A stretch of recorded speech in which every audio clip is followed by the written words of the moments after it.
cracking, ladies and gentlemen? 49 coming at you, another community shoutcast for the Red Dot League Season 4. Just loading into game number 1 of the Best of 2 series. We've got Alchemists and Anonymous up against Team Remove Dietide. So two teams I haven't casted before up in the, I believe it's the Sunday night matches for the North American division. So first ban coming out from Alchemist Anonymous is the Ember Spirit. Bit surprising that Ember Spirit still is considered first ban material for a lot of teams. He has been significantly nerfed in the latest patch. What with Searing Chains being 1 second lockdown at level 1 compared to 2 seconds, and Sleight of Fist only doing 80 damage at level 4 instead of 120. These nerfs have meant the fact that the most efficient Ember Spirit build now is you either go full on for the Arteezy build where you max out Sleight of Fist with the Searing Chains, but the drawback to that is that the Sleight of Fist does a lot less damage, and so you don't have as much solo kill power as you did before, as well as the fact that Ember Spirit is an incredibly squishy hero. So the most efficient build for him now is to get 2 points up in the Searing Chains, 1 in the Sleight of Fist to enable you to deploy your Searing Chains from range, and then you want to max out your Flame Guard as soon as possible. The drawback, of course, of that build is you don't have that guaranteed damage over time capability that you had before, where you constantly dance in and out of fights with the Sleight of Fist, and then follow up with Searing Chains.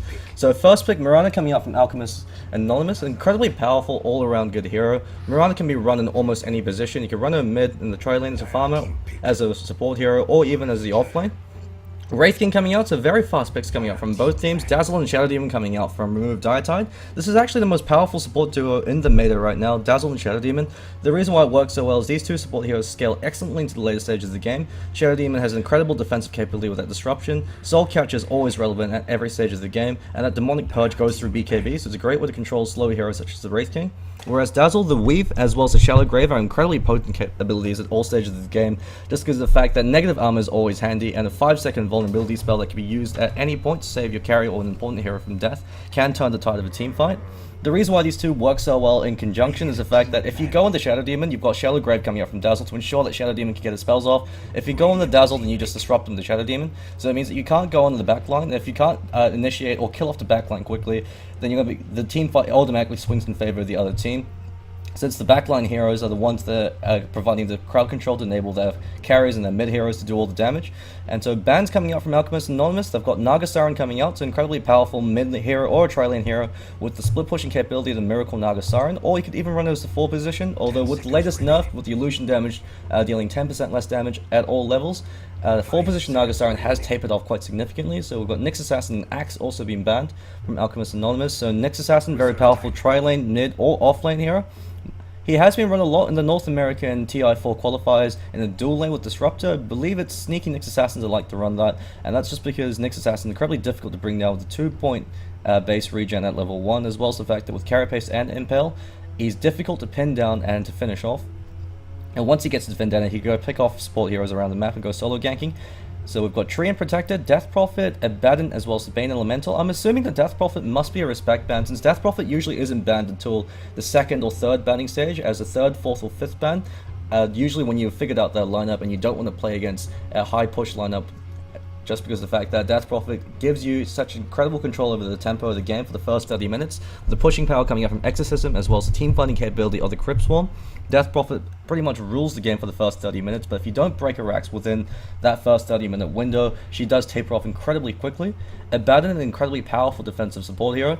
Excellent ban considering the fact that they've got Dazzle as well as the Shadow Demon, so these are heroes that don't necessarily deal a huge amount of burst damage at once. Shadow Demon with the Soul Catcher and with enough poison stacks can, but Abaddon's Aphotic Shield purges off all Shadow poison stacks from the Shadow Demon, as well as purging off the Soul Catcher, so it's an incredibly potent counter initiation ability. Abaddon also synergizes very well with the Mirana, since she has high mobility, enables her to dive under the enemy tower without risking for her life, since the Aphotic Shield as well as the Mist Coil can give her that buffer of HP to enable her to play hyper aggressive. And so we've got a Weaver and a Shadow Shaman pick coming out from Alchemist Anonymous. Wraith King has been picked up, so Wraith King's a hero that can be run as the tri-lane farmer, or he also can be run as a 4 position.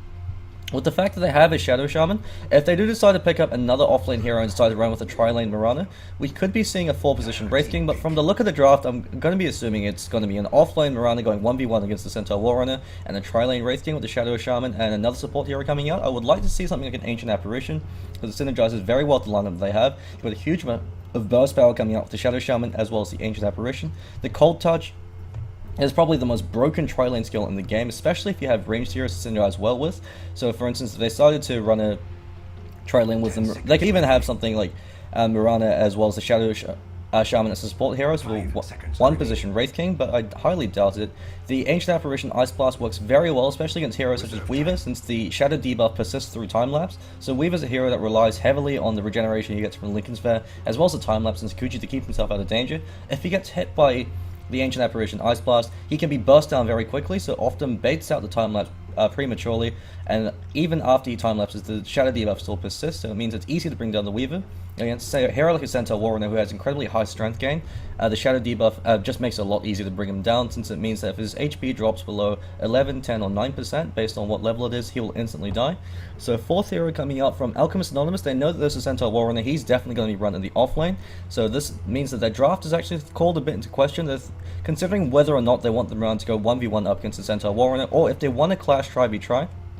Or even dodge the tri-lane, since Mirana v Centaur Warrunner has a significant advantage because A, he has much higher base attack, B, his attack point's much faster, especially as a melee hero, so he'll be able to easily control the lane passively by out-CSing and out-denying the Mirana, starving it from gold as well as EXP, as well as the fact that if he does catch Mirana out without the leap and he lands a hoof stomp with a double edge, Mirana will easily fall, whereas even if Mirana lands a perfect arrow on the Centaur Warrunner, just because due to his high strength, as well as the fact that he might have a point up or two in the return, Centaur Warrunner is incredibly difficult to bring down with Mirana's abilities in the early stages of the game.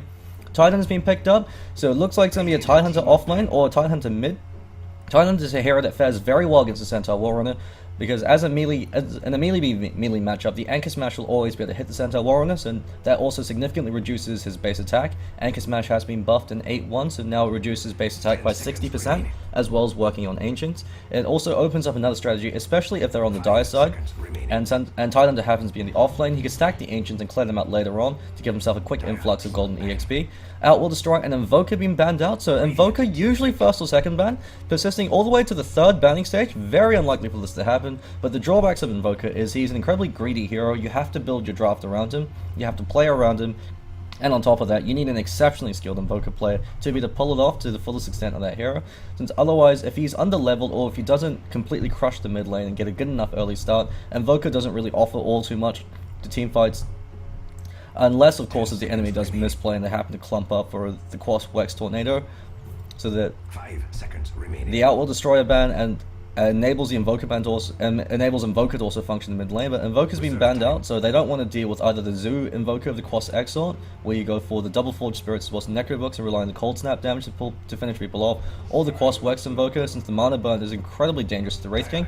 Silencer 5th pick coming out from Remove Diatype. This is something I saw in the last Red Dead League games I casted a few days ago with Mighty Meepos up against Absolute Entropy. I believe it was Mighty Meepos that picked up Silencer. It was a 4-position Silencer. It was used purely as a counter pick to counteract the Faceless Void that Mighty Meepos had picked up. Since I had an incredibly powerful wombo combo teamfight combination with the Faceless Void leaping in. The reason why you pick a Silencer in that case is since Faceless Void has such a long cast animation for his Chronosphere, and since his Time Walk is so obvious, if you have good enough coordination, fast enough reflexes, you can instantly cast Global Silence right as he leaps in. That catches this Faceless Void out of position, or should he land the Chronosphere and not catch out the Silencer, you could use your Global Silence and therefore completely remove the threat the rest of his team faces, as in that particular game they had 4 melee heroes. So within the Chronosphere, there's nothing they could do once they're silenced. So that means that the only hero that's doing damage besides Faceless Void is their 4-position Disruptor, and that's a pretty good trade for them. So Alchemists Anonymous, deliberating on their mid pickup. They're not too sure how they're going to lane this. They know that it's going to be a tri-lane Weaver with the mid Silencer. So Silencer v Brewmaster with the Centaur Warrunner in the off lane. Weaver also can switch it up with the Centaur Warrunner, but the drawback of the Centaur Warrunner in the tri-lane is as a melee hero with low initiation range, it is difficult for him to be able to get in and do his job, especially if it's try-v-try, since the more heroes you add into the equation, the more difficult it gets for Centaur Warrunner to use his double edge and get out alive. That's one of the things you have to keep in mind. The reason why I believe it will most likely be a Weaver tri-lane. Weaver also can go 1v1 against the Mirana, and in a vacuum, assuming both players have equal skill and there's no rotations, Weaver will handily beat the Mirana. But since Centaur Warrunner also does the same due to his superior base attack and his superior animation, it doesn't really matter who they decide to throw out, and Weaver is much more aggressive in the tri-lane than the Centaur Warrunner, since he has excellent time on target with the Sakuchi to be able to ensure that he gets in position to throw out those right clicks by phasing through the enemy, as well as the fact that with Geminate attack, if you decide to try to harass or go for kills, you have that extra burst of damage coming out. So just going to quickly introduce the players from both teams. Over on Alchemist Anonymous, we've got KSY. who appears to be the mid player over in the Pandaren Brewmaster. Teddy, who I believe is their captain, not too sure if he might be the drafter, he's over on the Wraith King. Empty over on the Mirana, probably going to be going over into the off lane. Never mind, it's going to be a support Mirana. We've got Piece of Cloud, who's going to be the off lane Tidehunter, judging from his item build with that stealth shield. He can also be run in a tri-lane, but Tidehunter is a very subpar tri-lane hero, just because he only has a snare, and as Anchor Smash, he needs a fair amount of points before it's effective. And we've got Lodestone over on the 4th position Shadow Shaman. Shadow Shaman, incredibly powerful, aggressive and defensive tri-lane support hero, but his only drawback is he needs a lot of gold and a lot of EXP to be fairly effective. You want Arcane Boots as soon as possible, just because his abilities cost so much mana, and you want a Blink Dagger to mitigate his low movement speed. It's a bit ironic, it's a bit funny actually, since both teams have decided to move in as 5 to go into the enemy jungle. Both teams turned out to be unsuccessful. Over on RDT, we've got Rypunk on that 5th position Shadow Demon, Thelnor on the 1 position Weaver, Based Waffles on that 4 position Dazzle. We've got Idarish over on the Centaur Warrunner as the offlaner, and in the mid lane, we've got It's Slammy over on the Silencer. Looks like he already picked up a point in Glaives, so he's going to be that mid farmer role. On the tri lane, for Team Alchemists, Anonymous is rotating over back to the top lane. It's a Hasteron's going to be spotted out by Teddy, so he's going to be picking that up and using it to run in. But considering the fact that there still are 4 heroes for Remove Dietide, Teddy could actually spot out Idarish. Neither of them decide to do anything. He whacks them once, they whack each other again, they flees. Rypunk spots out Teddy. He actually couldn't go for Red Fire Blast, he does that. Arrow be flying out very quickly from Empty. Arrow actually completely whiffs Rypunk to move forward instead of back. Teddy, the Hasteron's wearing off, is copying a lot of damage. Disruptions over on the Mirana, but they don't have any lockdown. Another thing you have to keep in mind with the Shadow Demon Disruptor combination is when you disrupt, you actually move and surround the enemy hero, and you follow up with the Shadow Wave. To Shadow Wave with 4 units and the 2 illusions plus the 2 heroes to get that surround. Good amount of burst physical damage coming out, so that's another reason why that combo is very potent, especially as a roaming duo. Teddy drops a ward, so the safety ward coming out for him. He's going to be using that to prevent the supports from getting any flanking maneuvers by coming in through the Fog of War and catching him out.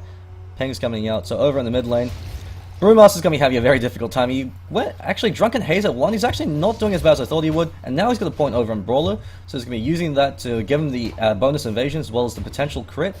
We'll want to be maxing out that Drunken Haze. Bit of an interesting build. I have been seeing a lot of flexibility in Brewmaster builds as of late, just because he has been seeing a lot more action in the competitive scene. Tidehunter going mano a mano up against the Centaur Warrunner is handily zoning him at a lane with a point up in that Kraken Shell and a point in the Anchor Smash. He knows that every time Idarish goes into last hit, you throw out the Anchor Smash to establish lane dominance, as it reduces his base attack, makes it easier for you to be able to get last hits in. Since you can see right now Centaur Warrunner 22 base damage with that Anchor Smash, he's not going to be able to CS anything. Thing you do have to keep in mind though is Centaur Warrunner, once he gets a few points up, since he's against a melee hero, he can use that double edge to harass him back, but Empty copying a lot of Gemini attack harass from the Weaver over hugging that tower, doing what he can to go to get some farm. Looks like it's going to be the 1 position Mirana and that 4 position Wraith King. This is something we were talking about earlier on.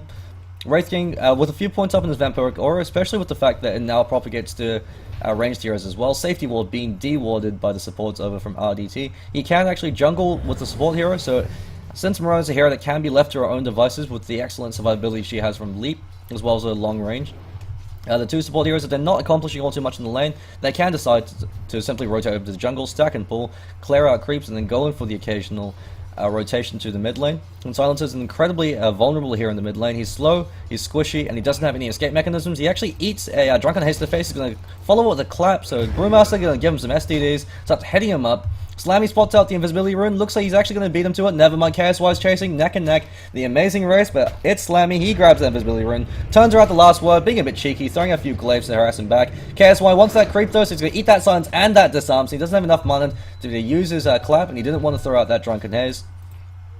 So he's going to be harassed heavily back. Already forced to ferry himself over himself, considering the fact that he was not able to get that top rune. Teddy hanging around. It'll be interesting to see if he chooses to go for a point up in the aura or point up in the stats. Choosing to go for a point up in the aura, recognizing that he will be fairly under-leveled as a 4-position Wraith King. The advantages of a 4-position Wraith King is with that Reincarnate and a Blink Dagger, he gets up in your face, forces you to focus him down, he dies, and when he dies, there's a 75% movement and attack speed snare coming out from him. He comes back to life at full HP, stuns somebody else in the face, and just as a general nuisance. The drawback to this, of course, is Alchemists Anonymous. They have 2 incredibly greedy support heroes with both the Wraith King as well as the Shadow Shaman. They both need a huge amount of golden EXP compared to your other support heroes. Shadow Demon, for instance, with boots, he's able to do his job. Shadow Shaman, while he can do it with just boots, since he's such a slow hero, and since he does chew through so much mana with his Ether Shock, especially considering how powerful that Ether Shock ability is, you do want Arcane Boots up on him as quickly as possible, especially once he gets his level 6, since he could use his Mass Serpent Wards aggressively in teamfights to be able to isolate a hero and bring them down, or to be able to push down towers. Empty, throwing out a few right clicks over that Dazzle. The thing you have to keep in mind with Dazzle is, as a support hero, he hits very hard, similar to Witch Doctor. They've got very high base attack damage, and he's got a range of 550, so he does cop a fair amount of hurt, especially if he catches you unawares. Gone for a point up in the Poison Touch, as well as a point over in that Shallow Grave. He actually throws out the Poison Touch. Disruption went earlier, and Teddy looks like he's going to be in the receiving end. Cops severe mana harassment. It's Slammy, grabs the rune once again. Illusion rune up on him. He's got boots up, so he'll be able to handily zone out the Brewmaster with the extra movement speed, as well as the orb. Uses Drunken Haze. He catches himself out now with the silence. Brewmaster's out of mana, so he's got no way to be able to control the lane. Every time he runs into CS as a melee hero, he's going to be eating a lot of orbs to the face. But over in the bottom lane, Pieces of Cloud on that offlane Tidebringer. Tidehunter doing very well. Actually skills up the Ravage, gets it off. Iterash could be taking fall. This looks like first blood. 4 minutes and 50 seconds in. Great play coming out from the Tidehunter, recognizing that he had the EXP advantage with the denies over in the Centaur Warrunner, picks up the Ravage and instantly follows it up.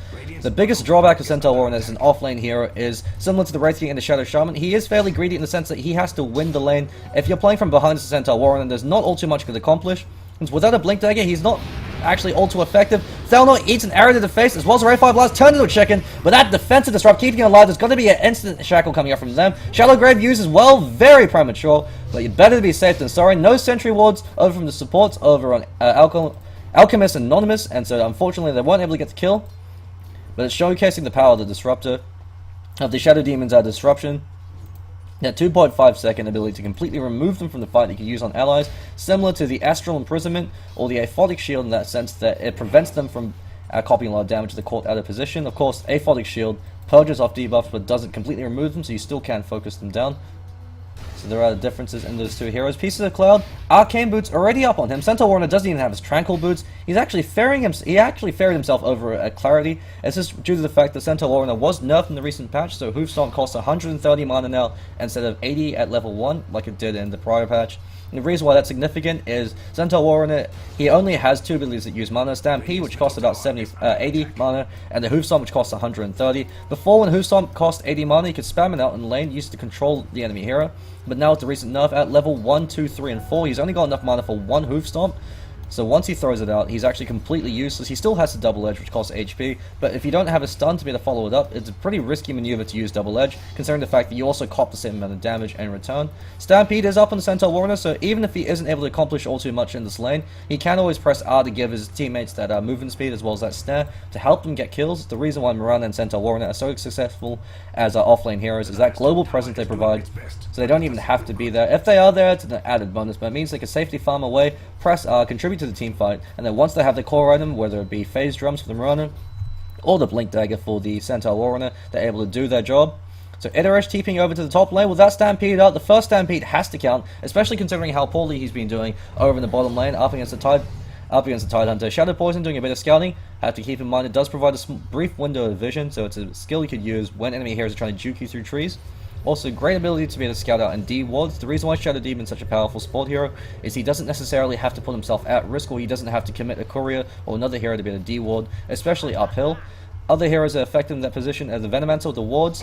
Pieces of Cloud actually runs in, it catches out with the Stampede. Global Suns immediately drops, so he's unable to pop off that Ravage, but he's got it off cooldown. He's waiting for it, throws at the Ravage, catches out 4. Fantastic Ravage. Thelnor called out, Shallow Grave up on him. Iterash eats the arrow to the face, Disruption keeping himself alive. Shadow even takes a fall with the Starfall finishing him off. Thelnor fleeing for his life, one more arrow coming up from Mirana, trying to juke him out through the trees. Dazzle takes a fall in the background. Thelnor runs through, pops himself, hiding in the trees, but he eats an Anchor Smash to the face. And Tidehunter smack talks him down, comparing him to that bitch-ass Kunkka, and takes his life. 4-0, Alchemists, Anonymous on a commanding lead of the game. With Brewmaster, that's without the Brewmaster there with the Primal Split. And grouping up now, they need to take a town off for it to be really worthwhile.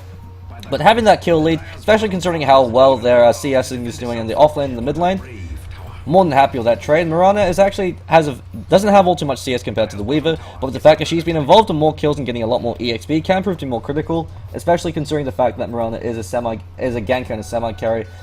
Her primary focus of the hero is to be able to kill the enemy hero. That's what she does best. She doesn't really offer you anything but that. and she does it very well. She's picked up the face boot, so superior boot choice on Mirana. In all cases, unless if you're the one position hero and your team needs you to really hard carry, in which case treads are superior. And the pro scene, they don't seem to like phase boots all too much. They seem to prefer treads. That's mostly just due to player preference. Personally, the reason why phase boots are so effective in Mirana is with the leap and with the fact that you usually build drums or the Yasha. It gives you incredible mobility and it makes you incredibly elusive in fight. Since Mirana's a hero that comes in from the side, she's not the one leading the charge. She's the one that jumps in once everybody else is throwing their spells, follows up with the arrow, tries to pick heroes off the sideline. Similar to the Weaver, you want to engage and disengage, and with your high range and high mobility, phase boots helps you accomplish that. As well as the fact that, even on a more basic note, just the fact that the extra 24 damage you have from the phase boots makes it easier to harass the enemy hero, as well as the last hit.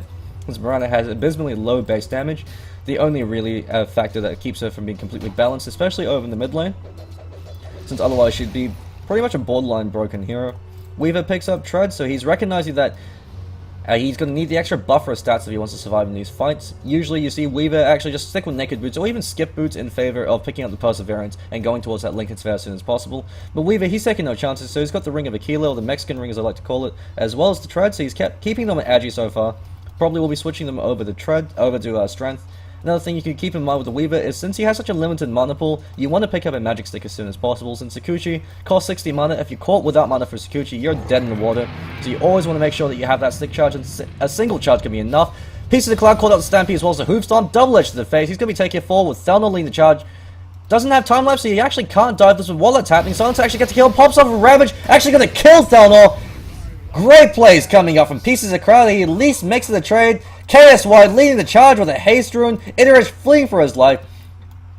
There's nothing he can do. He has to go follow up with the clap and brings him down. No shot of penicillin for the Centaur Warrunner. He succumbs to the syphilis. And Alchemists Anonymous, while they did lose two, able to recover very nicely with Pieces of Cloud. Fantastic play coming up from him. Ravage just went off cooldown, baited them out to their entire range since he knew that Weaver did not have time lapse. Threw out the Ravage, focus fired down the Weaver with the Anchor Smash as well as the Gush to finish him off. And then even though he died, he was able to kill the primary farmer for the enemy team. More than worthwhile to trade your 3 position for a 1 position, especially when you're doing as well as you are, and the enemy team's already on the back foot. Just going to take a quick golden EXP check. 2,000 gold in favor of Alchemist Anonymous and 2,000 EXP lead. At this point in the game, 2,000 gold, while it is significant, isn't really the deciding factor. The EXP is much more important, since you could already see the support heroes over for Alchemist Anonymous. If they get their ultimates up before the support heroes for the enemy team, it means that you've got the Reincarnate, so that pretty much enables you to win a gank or to win a fight, and having the Mass Serpent Wards enables you to be able to take down towers with extreme speed. Dazzle's level 4. Shadow Demon's keeping up at level 5.5. He's going to be having the Demonic Purge up very soon. Bottom lane, Thelnor, without the time lapse, Weaver's an incredibly squishy hero. He's still keeping his boots up on Agi, considering what happened in the last engagement, with him being called out by the Ravage. Probably would be wiser to keep them on treads. But all's fair in love and Dota, for whatever, and you do have the extra base damage coming up for him, so it does make it a bit easier.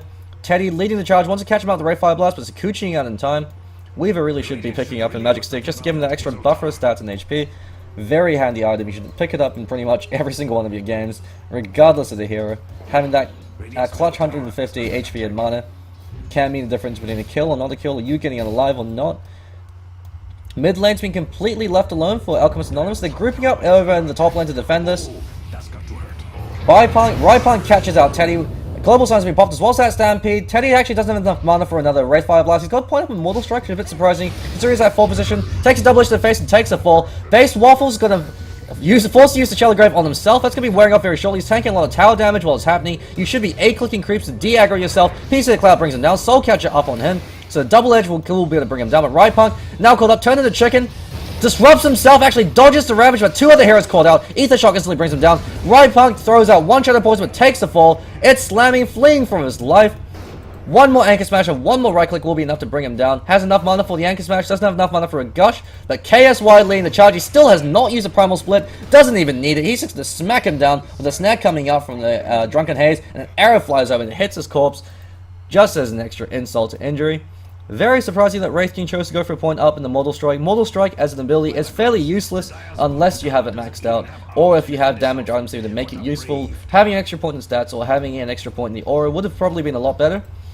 But I suppose with the way the game is going, if he does get farmed later on, having a few points up in the Mortal Strike does mean that you do hit very hard, since due to the fact that it's PRD, you're guaranteed to get at least one crit off in the engagement. So that's the reason why for Wraith King, the one position roll, the most efficient DPS build for the Wraith King actually is 114, where you max out the Mortal Strike as soon as possible, just due to the fact that it's a 300% crit. So I believe that makes Wraith King's Mortal Strike the third best crit in the game, the first being Coup de Grace, second being Juggernaut's Blade Dance, and the third now being Wraith King's Mortal Strike. Chaos Strike is actually one of the worst crit abilities in the game, just because of the fact that it's got such a low crit chance, but the fact that it propagates the illusions means that it does proc fairly often, and when it does, it's absolutely terrifying, especially if they all happen to crit you at once. Remove Diatide, catches that piece of cloud, but he's showing off his blink dagger, blinks out, catches the last one in the face, so Ravage is on cooldown, unfortunately, so he doesn't have that ability. Primal Split finally being used. Pandarian Brewmaster leading the charge, focusing firing down the... using the Cyclone over on the Dazzle, remove him, prevent that Shallow Grave, focusing down the Silencer, doing what he can, catching out the Bolt as well as the Earth Pounder. Disruption using the Shadow Demon instead of his 2-position hero. Bit of a misplay coming up from Right Punk. Silencer finally takes a fall despite that Shallow Grave. Idarish eats a Ray Fire Blast to the face. Teddy smacks him down. Theodore Roosevelt says, "Get the hell back." Right Punk fleeing for his life. No mana for another clap for Chaos Wire, but they can dive into the tower with 4 points up in the Drunken Haze. Right Punk isn't going anywhere. Mouse Net coming out from that. It's almost a free Ayascardi. Self-disruption, so forcing him to eat a few more tower shots. Piece of the Cloud has to be fairly careful. He actually gets a retaliatory kill over the Shadow Shaman. So great play coming out from Shadow Demon, at least making them pay for it. Actually, a bit of an interesting skill build coming out from Shadow Demon. Usually you've got two builds for the Shadow Demon. You either max out the Shadow Poison, or you max out the Soul Catcher. He's actually gone for a bit of a bastardized build, where he's gone 2 points to the Disruption, 1 point to Soul Catcher, and 2 into the Shadow Poison. Shadow Poison builds traditionally reserved for the mid Shadow Demon, but considering the fact that Shadow Demon no longer seen the mid roll, you usually want to max out your Soul Catcher as soon as possible, because it's an incredibly efficient spell. I believe it's 80 mana at level 4 for a 50% damage amplification for all abilities, including physical damage and magic damage. It is reduced by both armor and magic resistance, but that being said, 50% extra damage of whatever hero you happen to cast it on. Huge amount of burst killing power, actually out DPS's Shadow Poison as well as Disruption, if you do have it set up with another hero to combo it off with. That being said, Shadow Poison is incredibly potent. It stacks up to 5 times now. So 5 stacks, I believe it's 1,320 damage it deals with if you happen to get all 5 stacks off. But that relies on a long drawn-out engagement. Arcane Boots up with the Shadow Shaman. So I was mentioning earlier that Shadow Shaman's a hero that's fairly greedy. He does need Arcane Boots, and he's got them. He's actually got 3 points up in the Hex. So I'm going to chalk that up to the fact that he's up against a Weaver, so he wants that extra lockdown to ensure that he can't Sukuchi or time-lapse out. Teddy actually decides to Wraith Fire Blast to creep. He's going to point up in his Reincarnate now, but he's only got enough mana for 1 stun. Would really like to see Magic Stick up on him. Primal Split dropped once again. Right Punk 3-man Ravage pops on him. It's Slammy. Doesn't have enough mana for his Global Silence. Is on cooldown for 10 more seconds. Centaur Warrunner cycloned up for 8 seconds. Arrow's going to be flying out from It's Empty fairly soon. Never mind, it's on cooldown. Ray Fire Blast catches him out. They decide to leave It's Slammy to his own devices and focus down Idarish while it's happening. Pieces of Cloud duking it out. He's going to be silenced though, so even though he was able to get that Anchor Smash off, last word keeping It's Slammy alive. He's got these Global Silence off. Arrow flies, completely whiffs, using Last Word as well as the Curse of Silence to try to bring down Piece of Cloud, turn into a chicken, and he gets cut in half by Tidehunter. Tidehunter is playing absolutely fantastic. He's able to dominate the lane. It's a surprise Tidehunter pick up against the Centaur Warrunner. Really has mitigated Idarish's impact in these engagements. He's been able to land multiple 3-4-man Ravages, and even when he's ganked, he's at least able to make sure that he trades tit for tat. He's got a Mechanism up on him, so that the team with the Mechanism, and especially early on the first 20 minutes, you win every single engagement when you have a mech up, assuming that your team don't engage in the stupid manner, or if you happen to catch yourself completely out of position, just because of the fact that a 250 HP buffer on every single member of your team, at the point where most heroes have about 700, 800 HP, is absolutely huge, especially considering the fact that you also have the initiation advantage with the Blink Dagger and with the Ravage. Alchemists Anonymous and a very commanding lead of game number 1, so it'll be good to see how RDT choose to respond. With the kill lead so far, they're saying they're down, but they're not quite out. Silencer, he's probably the best candidate to build the Mechanism for his team, but he's choosing to go for Drums of Endurance, so going for more of a fighting build. So it's a bit of an interesting build he's gone for, choosing to go for a max out Curse of Silence after maxing out the last word, just 1 point in the Glaives at level 1 for the Orb Walking, as well as the last hitting.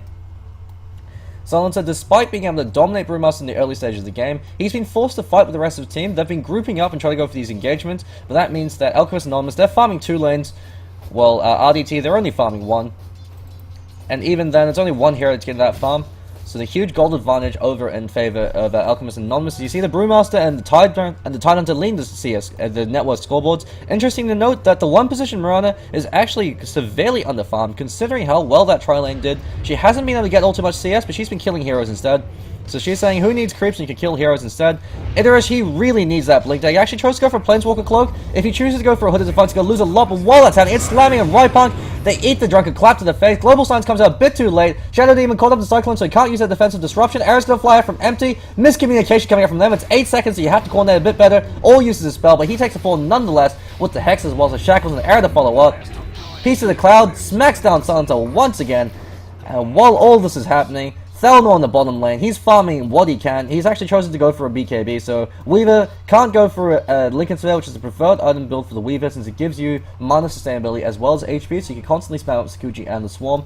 Instead, forced to go for a BKB. Whenever you force a hero like a Weaver or a Mirana or an Ember Spirit to go for a BKB, you consider that a huge win for your team, since it's essentially a 4k gold item that delays down their core by a significant amount, and if they're forced to buy it early on in the game, when the late game kicks in, if you happen to drag the game out, they've only got a 4-second BKB instead of a fresh 10-second BKB. So huge advantage going in favor of Alchemists and Anonymous, especially with the way that they've been playing. Piece of the Cloud, MVP for the team. He's been quarterbacking this game so far by constantly leading the charge with his players, catching out multiple heroes with a Ravage, and even going to get a few solo kills. Actually goes in on It's Slammy, spits him in the face. Tidehunter, he's a bit of a gypsy, he spits on you, beats you down with a blunt object, and if you try to focus him down, purges it off and flees for his life. Curseless on top on him. Shallow Grave are actually wasted very prematurely. It's a very long cooldown to Shallow Grave, so there's a 50-second window of opportunity they can engage and not have to fear that Dazzle Shallow Grave. They instead decide just to take the tier 1 top and back off. Tier 1 in the bottom lane was taken earlier on in the game. Wraith King now has a Blink Dagger, so you've got a Blink and Slam in Wraith King with the fact that he's got Reincarnate. He doesn't care if he dies in engagement. In fact, he wants to die. He's like the emo kid in the back of the classroom, screaming, pay attention to me. If you focus him down, you ultimately lose more than he does, since he's got that 75% snare for the rest of his team to do damage in the background. It's the reason why Wraith King is such a powerful carry hero, especially in that 2-position role, where you don't want Wraith King as your primary DPS role, as your 1 position, just because it's very easy to counteract the Wraith King by building 4-staffs on your support heroes, by building items like the Necro Book or the Diffusal Blade, or by picking heroes like the Lion or the Anti-Mage to counteract them by burning off his mana. Instead, if you have in that 2-position role and you have another physical DPS hero, like in this case you've got the Mirana, it means that you're forced into a damned if you do, damned if you don't situation. If you focus the Mirana, the Wraith King's gonna YOLO swag all over your corpse. If you focus the Wraith King, he's gonna die and reincarnate, and while you're focusing him down, not only do you have to deal with the constant stuns in the face from the Mirana as well as the Wraith King, the reincarnate slow gives Mirana all the time in the world to be able to continue to plink away at you with her right clicks. So choosing to go for Yasha after a phase boots, bit surprising. You usually see something like phase drums into the Molnir over in the competitive scene when you go for that phase build. In pub games, you do see a phase into Yasha a fair amount. Phase into Yasha is a fairly good build-up, but the drawback is you're very squishy, and for about 500 more gold, you can pick up the Molnir, which gives you a lot more damage and a lot more teamfight presence. Yasha in competitive games is usually seen as a pseudo-farming item because it's incredibly cost-efficient, gives you 31% attack speed, 16 damage, and a 10% movement speed. When you consider the fact that you've got phase as well as the leap, makes you incredibly elusive and mobile, so maybe Empty's going for that. All in all, Yasha is a highly cost-efficient item, but the Mirana is the one that's got the least amount of farm for the 3 cores over in AA. But considering how well the Tidehunter as well as the Brewmaster are doing, Brewmaster already actually has an Aghanim Scepter, so that's a huge upgrade for him, especially with the recent rework. It gives him 2 claps, so you can actually pretty much pop Shadow Demon or the Dazzle at the start of fights. Clap once, blink clap, to use your Primal Split, and then clap again. He doesn't even have to show himself as a Shadow Demon, called out with the arrow, as well as the Wraith Fire Blast, pops like a pimple. They're grouping up mid. Idarish is at half HP. He's got Stampede off cooldown, but no Blink Dagger. He's almost got it. You could actually consider selling his Ring of Regen right now, since you need that Blink Dagger initiation to be useful. You can always farm up another Ring of Regen just by nuking another creep wave with a double edge, but right now, if you lose another fight, Goldie's going to be going significantly in favor of the enemy team, especially if you lose that tier 2 mid tower. And while I say that, Piece of the Cloud comes in with a 3-man Ravage. Idarish eats an arrow to the face. Shadowgrave keeping him alive, but he's going to be taking a fall, especially with the 3 Broodlings there, as well as Teddy. Nevermind actually gets a great hoop song, finally burns down to the Emma lane. Thelnor running in, trying to chase down Empty, forced to blow that time lapse. Sentry drop prematurely to ensure he can't continue to dive. Piece of the Cloud blinks right back in, arrow to the face to the Dazzle. That poor 5-position Dazzle hasn't been having all too great of a game. Looks like he's the one going for the mechanism as well, so a bit surprising the fact that Silencer, usually the best farm in the game for his team at this particular moment. Riot Pony actually eats a gush to the face as well as an Anchor Smash, fleeing for his life. Piece of Cloud recognizes this isn't his base. Drunken Clap misses, so he won't be getting syphilis this time. Rubber Arrow catches him out. That's a YOLO 360 MLG arrow coming out from Empty. He's been pretty on point with them. While he can't seem to get CS all too well, he's been farming heroes instead. He's more than happy with that role. He's going towards that Manta Star, and that actually could be a set of racks going down in favor of Alchemist Anonymous. Reincarnate still hasn't popped in that engagement. Primal splits down for 60 more seconds, as well as the Ravage, as well as the Mass Serpent Wards. But with Reincarnate, they can at least fight tit for tat and go for a few trades, but they should ideally be backing off right now. Just because when you're this far ahead, you don't want to throw, you don't want to give away your spree gold, especially if they're able to kill off a hero like the Tidehunter or the Brewmaster, who have incredibly huge sprees up on them. So 6 kills in the Brewmaster with 0 deaths. Looks like he's going for the Sheep Stick with that Ultimate Orb. Fantastic build up for the Brewmaster. He's a hero that provides a lot of utility and crowd control for the rest of your team, with the Cyclone coming out on the support heroes, preventing them from using their defensive abilities. So while the draft favored the support duo of the Dazzle and the Shadow Demon, if they've been cycloned up, if they're dying before they could get their abilities off, those two heroes effectively become dead weight, and actually even worse than that, since you're feeding gold away to the enemy team. Mirana actually choosing to go for a Manta Style as a first big damage item. Bit surprising, Manta Style is actually an incredibly inefficient item for the Mirana. The only reason why you choose to go for the Manta Style this early on is if you're going for the Tequila build, and if you happen to be split pushing. It's something that Havors likes to do, from Na'Vi likes to do a lot when he's playing that one position Mirana, just because it gives you a lot of split pushing capability, and it gives you that potential for mind game. Or if you're against abilities, single target silencers, such as the crippling silent fear coming out from the Night Stalker that could potentially interfere with the ability to leap out or to disengage, having a Manta Style is good for that, the ability to purge those abilities off. For the fact you can purge those abilities off. But in terms of overall DPS and stats, Manta is pretty inefficient. It'd be much better off if she built the Maelstrom and start to turn that into the Molnir. Molnir actually is one of the most cost-efficient DPS items in the game. It will actually out-DPS the Daedalus if the enemy hero has higher than, I believe it was 10 armor for the calculation. Then it will out-DPS the Daedalus, especially with the Static Storm buff that you can apply to a hero like the Tidehunter who's going to be in the front lines, or to the Wraith King who's going to be blinking your face. Roshan turned to a giant chicken with some big old bucket of KFC about to be cooked up by the players over on Alchemist Anonymous. He's now caught up in the shackles. So while Shadow Shaman has been playing that Disabler role, chose to go for early points in the Hex as opposed to the Ether Shock, he's been making it work. He recognizes that his team has all the damage in the world. They don't necessarily need another damage source. What they do need is a way to ensure that they're able to kill off the Weaver. So Weaver Thelnor, usually incredibly hard to pin down hero. He's been having a bit of a difficult game. He has that BKB up, so that is the saving grace for his team. He's been doing what he can to maintain some form of CS. So he's the only one up on the top 5 in the CS boards. But when you consider the fact that the 4-position Shadow Shaman has more net worth than the 2-position Silencer, the state that you know that this game is in a pretty bad state. Dazzle going towards that mechanism, he's not going to be finishing it for a very long time. It's another reason why it's good to draft heroes like a Viper, or a Silencer, or an Outlaw Destroyer that can pick up that mech for his team. Just because it frees up your supports from having to buy it. It means you have a mech much earlier on in the game, so it means you can take earlier fights, group up and take earlier towers, and continue to snowball your lead. It also means that if they do happen to get an influx of gold, your support heroes can build items like a Force Staff, a Yule Scepter, or a Ghost Scepter to keep themselves alive in these engagements, as well as provide themselves a bit more initiation power. But since they're forced to go for that mechanism, by the time they finish it, the game will probably be over, it'll be decided. So the mechanism will be fairly low, minimal impact in this game. Tidehunter going towards that Refresher Orb, he'll be having it fairly certain. He just needs enough for the Sage's Mask as a recipe, so he's about 300 more gold off that Refresher Orb. Double Ravage coming out from Tidehunter, especially considering how low HP the enemy team supports are. Even the carry heroes are fairly low HP. If you catch out Weave before he's able to do BKB with the Ravage, he's going to be taking a fall. Almost a Sheep Stick up. Arrowflizer actually catches based Waffles. He just sat there and took it like an absolute champ. But unfortunately, that's not going to win you the game. Global Sun's forced to be used off. He's going to be taking a fall with a Ravage catching out 3. Interest turned into a chicken. Well, they did lose their Aegis over on Empty, but they're more than happy to go for that. Primal Split drop. Good Tarkov 2 surround over on the Centaur Warrunner as they bring him down. Teddy actually could be taking a fall. He doesn't have enough mana for the Reincarnate. Really wishes he had it. Never mind. He just gets enough mana from the Reincarnate with the Bassy regeneration, so he's coming back to life. Thelnor forced to blow time lapse, flees for his life. That's a 10-second BKB wasted. It's actually down to 9 seconds now. They use a first set of racks. That could be 2 sets of racks. They can't defend this. Yeah, they're going in with a Jugular over the mid lane. The Tattoo is up in the top lane, so that spares them from the Mega Racks, but 2 racks is down, At 28 minutes into the game, RDT they're in dire straits. They need a miracle to be the pull through in this game. Dagon being picked up by the Shadow Shaman.